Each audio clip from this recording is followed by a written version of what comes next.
We talked about our body, and in terms of our body, we said it's all about balance. We want balance of our weight. We want our hips balanced, our shoulders balanced, and even our head balanced. We don't want to be tilting our head either way. So stance is all about balance. Then in terms of gestures, it was about extension and being relaxed. It's open and extension. When we're tight and up here, it makes us look nervous and it makes us restricted, so our gestures become very tight. So we want our gestures out and away. Questions on any of that? Nope. Then we're going to continue our tour, the tour up our body, and that leads us to our voice. Voice is absolutely critical in terms of delivery. Your voice is like a musical instrument. It's like a wind instrument. The more air you put through it, the more you can do with it. You can raise and lower your voice. You can speed up. You can slow down. You can pause. All of those are important elements, but they all rely on breath control. You need to be able to control your breath.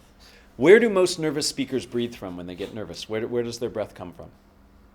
Upper chest. And you can hear it. It sounds wispy. It sounds like this because they're only supporting it from here. And sometimes you can actually hear them gasping as they present. You can hear this sort of gasping as they go. That's a problem.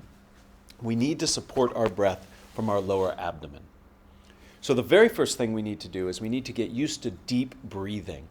Not while we speak, because it's too hard to take those deep breaths, but before we speak, it gets us in that pattern. What most nervous and novice speakers do before they speak is they go, oh no, I gotta go, and they start breathing from up here, and the whole time they come from their upper chest. So we're gonna do a real quick practice of belly breathing. I'd like you all to put your hands on your belly. I'm gonna have you do this twice today. Once now, and then once in a few minutes. On the count of 4, I'm going to count 4 slowly. I want you to inhale through your nose, really extending your abdomen. Your clothes should feel tight if we do this well. Okay? On a 4 count. Ready? 1.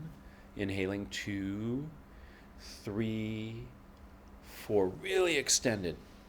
Okay? And now we're going to exhale on a 4 count. 1, 2, 3, 4. Thank you. You can remove your hands. That is a very useful technique for getting yourselves practiced at extended belly breathing. I'd like you to do that before you get up and speak. Not in front of people, but maybe while you're sitting there quietly, you take some deep breaths. It does 2 things for you. 1, those autonomic nervous responses that we have, that fight or flight response to anxiety, increased heart rate, increased blood pressure, all of that. Slow breathing will actually help reduce it. The second thing it does is it gets us in that pattern of breathing. It gets us used to breathing deeply. So we support our breath from our lower abdomen. That's what we do right before we speak. Unless you do what Janelle and I do, which is talk a lot, you've noticed that. Okay, we're used to presenting for long periods of time. Most people aren't. So you don't have the stamina when you present. So telltale signs, and some of you heard this when you listened to your presenting. People start speaking faster when they don't have stamina because they're running out of air, so they're racing to the punctuation at the end of their sentences. So they start getting faster and faster and faster because once they get to the punctuation, they can take a breath and go on. And you hear this, and some of you heard yourself picking up. Additionally, what people do is they get quieter as they go along. So as they're talking, all of a sudden they just get quieter because they've run out of air. And then they start again. And when you're recorded, you can really hear it. And GTC presentations will be recorded. Some of the presentations you guys do are recorded so other people can see them. And you can really hear it. And in a minute, I'll talk about using microphones as well. So we need to build up our stamina. None of you would wake up one morning and say, I'm going to run a marathon today and never train and just go head out and run. You'd put in some miles first. You'd build up some stamina first. And we should do the same with speaking. So we do this by reading out loud. Reading out loud is a proxy for speaking. So how long is your GTC presentation, Michael, going to be? 20 minutes? 20 minutes, right? Chances are you don't speak 20 minutes at a time, right? No, you probably have somebody in your life you probably have somebody in your life who tells you to stop talking after a few minutes, right? How long is yours? Is it 20 minutes? 45 minutes, right? So even longer. So we need to warm up. So each of you should be practicing reading out loud 10, 15 minutes a night the week or 2 before the GTC conference because it just gets your voice used to it. It gets you used to breathing and speaking. Read a white paper, read the newspaper, read to your kids, read out loud for just an extended period of time because it builds up stamina. So we do some deep breathing before we speak. Weeks before we speak, we do some reading out loud, and that will really help. Okay? So breathing is absolutely critical. In addition to breathing beforehand, many people will run out of breath while they're speaking. And let me give you a tool or a technique you can use to help get your breathing back. All it takes is a moment to recollect your thoughts. So a suggestion for you is, if you feel like you're getting out of breath, ask a question of your audience. Might be something like, does anybody have a question about what I just said? Or how many of you think that this is relevant or interesting? Or how many of you are in need of more information? And when you ask a question, it's very natural to pause for a response. And during that pause, you take a deep breath. Yes, please. So I tried this in one of the GTC presentations where midway I said, okay, any questions so far? Right. And the number of questions went on, and I couldn't finish my presentation. Right. So in the whole Q&A workshop that we do, a good thing for you to do is to say, I'd like to take just one or two questions right now, or it could be a polling question. It could be something as simple as, how many of you think that this, and I can't remember the name of your product, would be really useful? And all you need to do is just throw a question out there to give yourself an opportunity to catch a breath. Or it could be a rhetorical question, right? How many of you think NVIDIA's solution is a really good one? And then go on talk. All you have to do is then take a deep breath. After lunch, when we talk about structuring a presentation, we're going to talk about where you put questions in setting your audience's expectations. But I want you to have tools that you can use immediately before speaking regarding breathing, what you can do in advance of speaking, several days and weeks in advance, and then in the midst of speaking, what you can do. So breathing is absolutely the key to helping you in those situations. Do you have questions about breathing? How many of you noticed in your presentations when you listened to them, you had some disfluencies? You had an or an us, several of you? Yeah, I heard that too. It's really important that we focus on reducing our disfluencies because they can be very distracting and they're cues for your audience that you might be nervous or not sure of what comes next.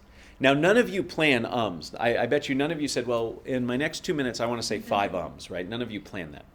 And we don't usually do them in conversation. It's when we're on the spot and we're filling pauses. We're having to think about what comes next. That's where most ums come from, when we're thinking about what comes next. Is actually a reaction to a breathing pattern. We're thinking and we're filling the empty space, but it's happening because of how we're breathing. I'd like you all to do this activity with me. Will you please say the word while exhaling? So just take an exhalation and say Very easy, very natural. Now what I'd like you to do is at the same time you take an inhalation, I'd like you to say Ready? Try it. Can't do it. You can't do it. Ums come on exhalations. So when you're speaking, here's what's happening. As you're finishing the end of your sentence, you're starting to think about what comes next. You take a quick breath at the end. So as I'm going, all of a sudden I take a quick inhalation. What must I do to get to my next point? If I've just inhaled, what must I do? Exhale. And you just showed me that you can say when you exhale. Because we're worried about what comes next, we take a quick inhalation. And some people actually, when they do that, their tone actually rises. So there are some people who speak, and you know some of these people, who do what we call up-talking. So at the end of their sentences, they're inhaling, and everything they say ends up. So as they're speaking, their voice goes up at the end of their sentences, as if they're asking questions. And they're not really asking questions, they're just taking inhalations. Okay? It's annoying, is what it is. Not everybody does that. Not everybody's tone goes up, but some people, especially when they're thinking about what comes next, their voice goes up. I'm sorry, they take an inhalation, and that goes up. Okay? So here's what we want to do. If we want to get rid of ums, we want to make sure that we're always exhaling at the end of our sentences. Because if I exhale at the end of my sentence, what must I do before I get to my next sentence? Inhale. And you all just showed me and told me you can't inhale and say at the same time. So let's give ourselves a tool to help us with this. Please place one hand or both hands on your abdomen. Okay? I want you to say the word finish as if you're asking a question. So you're going to say finish like it's a question. Okay, on the count of 3, we're all going to say finish like it's a question. I want you to notice what happens to your hand, which direction it goes when you say it. Ready? 1, 2, 3. Finish. Okay, where did your abdomen go and your hand go? Did it go in or out? In, because you're taking the inhalation. Now I want you to say finish with an exhalation like you're ending something. So finish. Okay, ready? 1, 2, 3. Finish. Now which way did your abdomen go? out because you were exhaling. So when people say, you can remove your hand if you want. So you have to actually train yourself. If you know you have lots of disfluencies, lots of ums, then literally put your hand on your gut and at the end of your sentence see what's happening. And if it's going out, then you've eliminated that inhale that's going to lead to the ums. If it's going in, then you've got a problem. And then you have to learn, and this is not an easy fix. Ums are not easy to get rid of, but a great way to do it is work on your breathing pattern.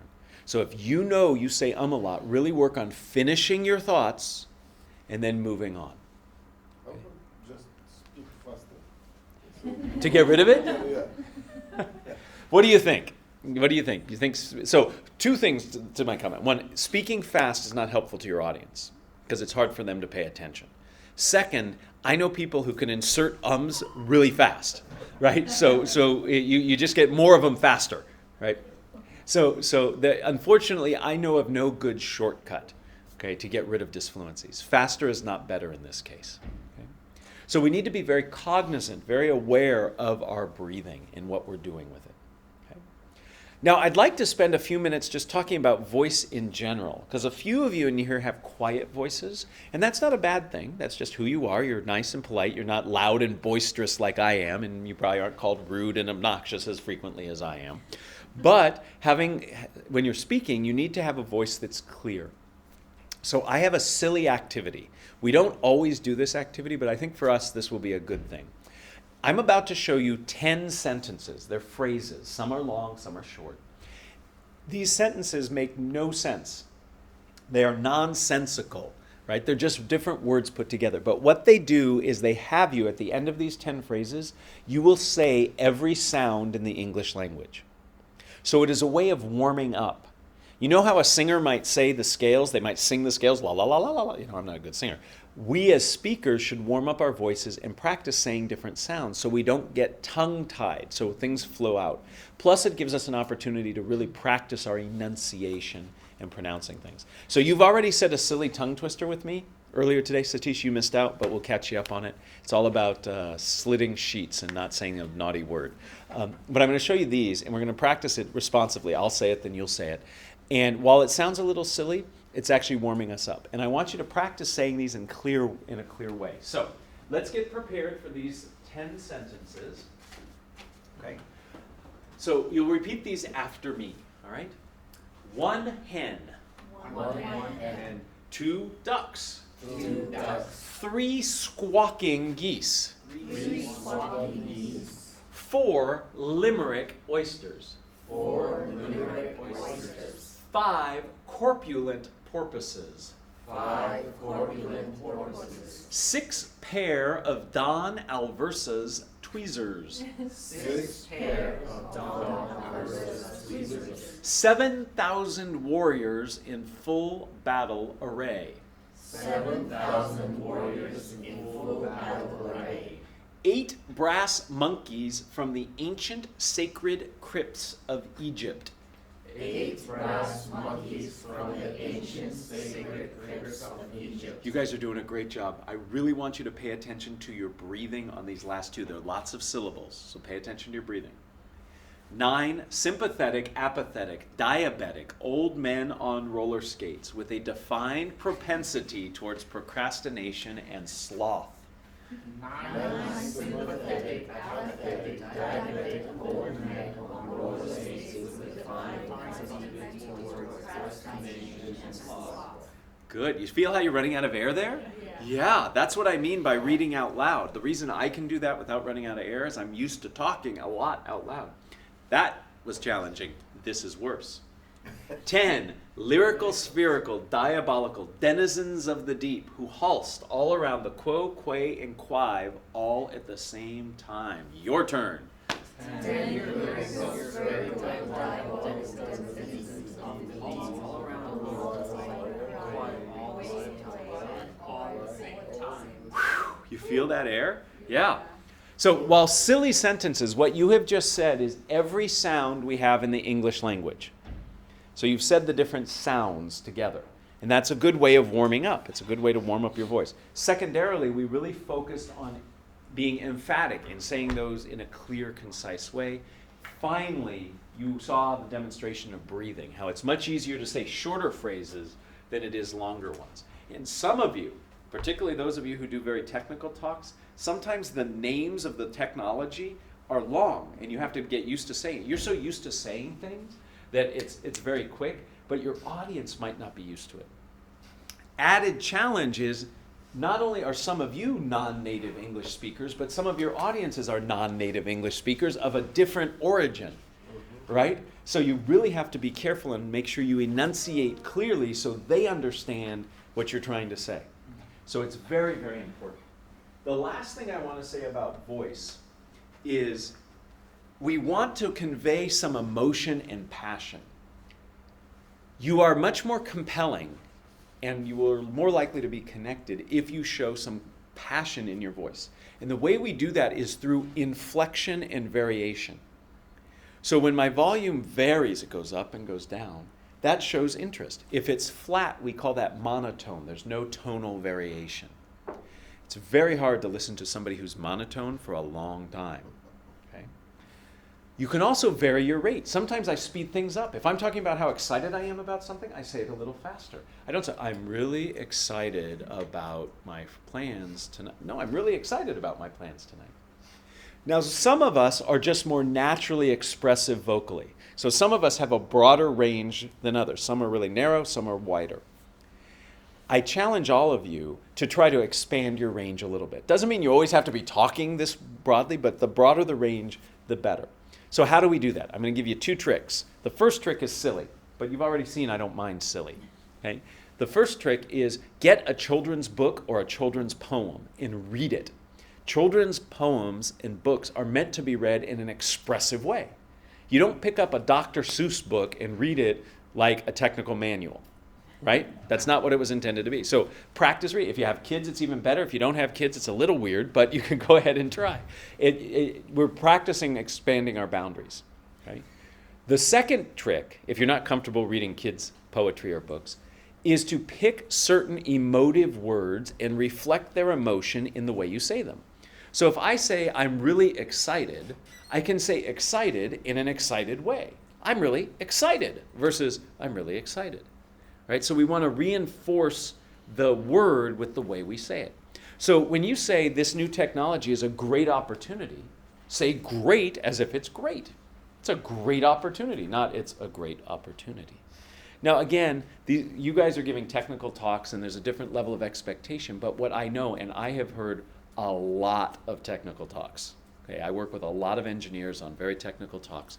And what I know is if they put some emotion into it, it changes the dynamic. People will experience it in your audience and say, hey, this is cool or this is interesting because they reflect your passion. They reflect your interest. So the 2 things to do around tone is variation and practice. And the way we practice is children's stuff works really well, as does just reflecting emotive words. So first you have to put some emotive words in it. And I'm not saying this is the best thing ever, but you can just say this is really cool or this is really exciting and just say it that way. And it changes the dynamic. Okay? Questions about breathing or voice? So to summarize, with breathing, we right before we speak, we do a deep belly breath, 1 or 2 of those to lower our center of breathing. Weeks before we speak, we actually go ahead and start reading out loud. You can get 2 for 1 if you read children's stories out loud. Look what you're doing. Not only are you practicing breathing, but you're also practicing vocal variation. If in the midst of a speech, a presentation, we feel we're out of breath, we can back ourselves up a little bit by asking a question of some sort so we can collect our breath. Questions on any of that? Well, yeah. You said something about the warm-up, right, before the speech. Right, so that's where you do some vocal warm-up. Okay, so I'm not sitting there, I'm the next GTC presenter, I'm not saying 1 hen, 2 ducks, right? But I might go into the restroom or I might go outside or maybe just talking to people before the presentation, but you want to warm up your voice. You don't want to have a cold start is what we call it, a cold start. You want to warm up a little bit. The first thing that comes out of your mouth should not be the first thing you've said that day, right? Yeah, I heard theatrical people do this Yeah, often, absolutely. but on when you're going for a presentation like this, you don't have like backstage where you can go. Right, you don't have the green room. Yeah. But you can be out talking to people before, and it doesn't have to be moments before. I mean, let's say you're the second of 3 presenters, before the first presenter starts, be talking to a few people. Warming up 15 minutes before is better than not warming up at all, right? Right before is the best, but you want to warm up. You'd be amazed at how the cold start sounds. You're just not energetic, the voice cracks, so you need that time, okay? So we've talked about stance, and stance is all about balance. We've talked about gestures, it's about extension and being open. We've talked about breathing and how we want to practice and prepare.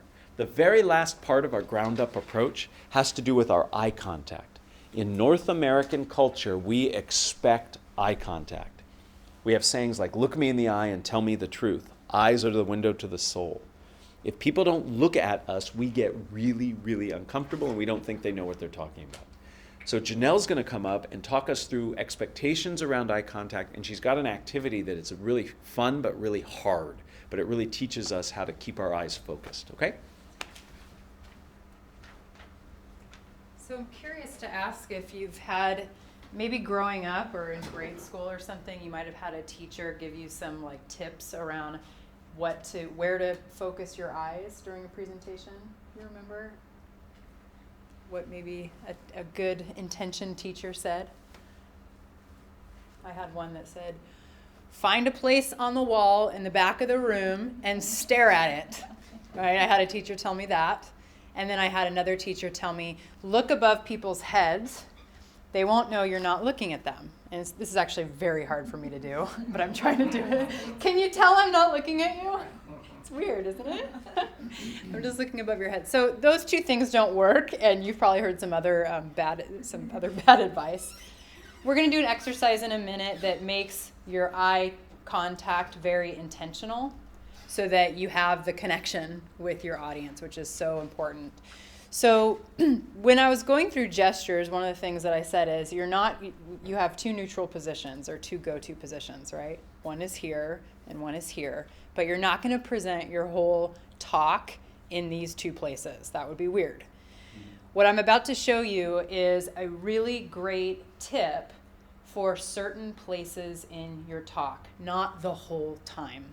Because if you did what I'm about to show you the whole time, your listeners would probably pick up on it and think it's kind of strange, and it would be a little bit overkill.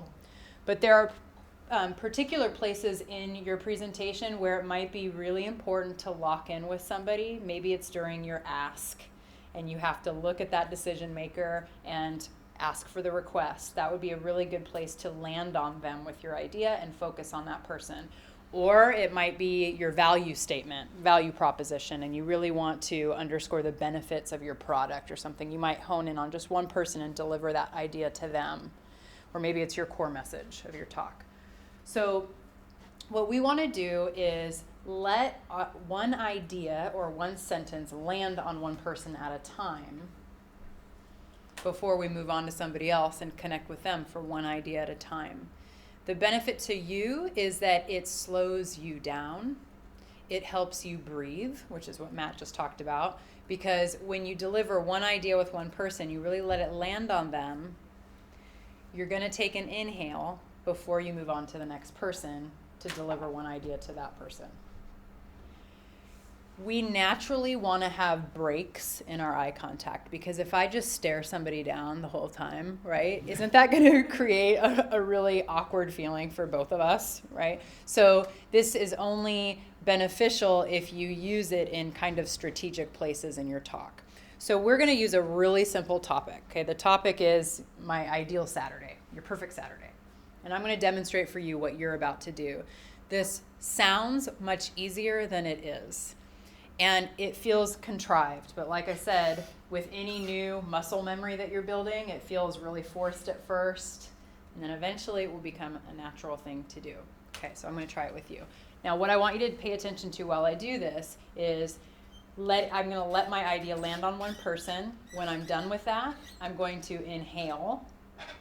You won't probably even notice that I'm doing that, and then I'm going to move on to somebody else and deliver the next idea to them. This is what you're going to do, okay? My idea of a perfect Saturday is to wake up without an alarm clock. Once I do that, I'm going to make some really great espresso, sit down, and read my book for maybe 20 or 30 minutes. After that, I'm going to take my dog to the beach and let him run around crazy. when I get home, I'm going to make a big breakfast and sit down and eat. Okay, I could go on and on, but I won't. Did you notice how I let the idea land on one person? That will avoid this kind of motion, this darting thing that most people do. Okay, this is like you're watching a ping pong match. Okay, it's kind of makes you seasick if you're in the audience. So the other thing that I wonder if you noticed was that I tried to keep it random. In other words, I didn't deliver one idea to you, one idea to you, one idea to you, because like Matt said earlier, people pick up on certain behaviors of a presenter and they get used to it and then they check out. They stop paying attention.